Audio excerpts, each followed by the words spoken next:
Final video to fix the Ctrl plus F not working problem on your keyboard. And if you're also pressing Ctrl plus F but nothing happens in Windows, browsers, or apps, stay with me because I'll show you every simple fix so you can solve it today. I'm from Rexisht, and I know how annoying it is when basic shortcuts suddenly stop working. Ctrl plus F fails mostly because your keyboard settings changed. A stuck key is blocking shortcuts. The app you're using has disabled Find, or Windows accessibility features are interfering. Other guides make this sound advanced, but the real solutions are super easy. When I faced this issue myself, one quick trick fixed everything. But before that, here are all the methods you should try. First, test the keys separately. Press Ctrl alone and F alone.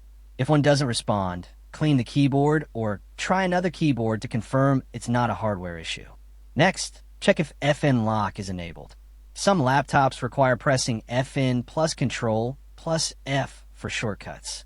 Turn off FN lock using FN plus escape or the keyboard's special key. If Ctrl plus F works in some apps, but not others, reset the app. For browsers, press Ctrl plus Shift plus or to force reload or restart the browser completely. Now, check sticky keys.